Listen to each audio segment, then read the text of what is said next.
সরকার বিতর্কিত হয় এমন কাউকে উপদেষ্টা পদে নয়, বলছেন মির্জা ফখরুল ইসলাম আলমগীর। নতুন উপদেষ্টা নিয়ে জনমনে তীব্র ক্ষোভ, তাদেরকে 3 দিনের ভেতর পদ থেকে অপসারণ করতে হাইকোর্টে রিট। ফ্যাসিস্ট সরকারের দোষর দাবি করে আন্দোলন করছেন শিক্ষার্থীরা। আবারও ফেসবুক লাল করার হিড়িক বৈষম্য বিরোধী ছাত্র আন্দোলনের নেতাদের। লিখেছেন, যুদ্ধ শেষ হয়নি।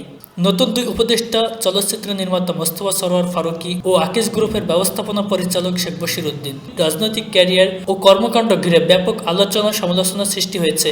তাদেরকে বিগত আওয়ামী ফ্যাসিস্ট সরকারের দোষর হিসেবে আখ্যায়িত করে অপসারণের দাবিতে গত 2 দিন ধরে রাজধানী সহ দেশের বিভিন্ন স্থানে বিক্ষোভ মিছিল, মানববন্ধন কর্মসূচি পালন করছেন বৈষম্য বিরোধী ছাত্র আন্দোলনের নেতারা। সামাজিক যোগাযোগ মাধ্যমেও তাদের নিয়ে বিতর্কের ঝড় উঠেছে। মোস্তফা সরোয়ার ফারুকী ও তার অভিনেত্রী স্ত্রী নুসরাত ইমরোজ তিশা শেখ হাসিনা এবং আওয়ামী লীগের ঘনিষ্ঠ ছিলেন বলে উল্লেখ করেছেন শিক্ষার্থীরা।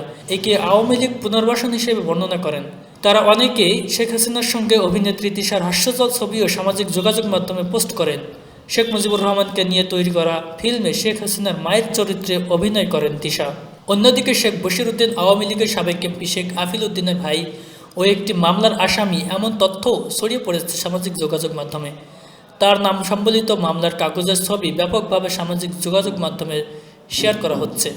সুতরাং আমরা মনে করি অন্তর্বর্তীকালীন সরকারকে এই বিতর্কিত 2 উপদেষ্টাকে খুব দ্রুত অপসারণ করে এদের স্থানে কোনো ভালো যোগ্য কোনো উপদেষ্টাকে নিয়োগ করা হোক, যাতে করে দেশটা শান্ত থাকুক এবং কোনো ফ্যাসিস্ট আর যেন ফিরে না আসে, সেদিকে অন্তর্বর্তীকালীন সরকারকে লক্ষ্য রাখতে হবে।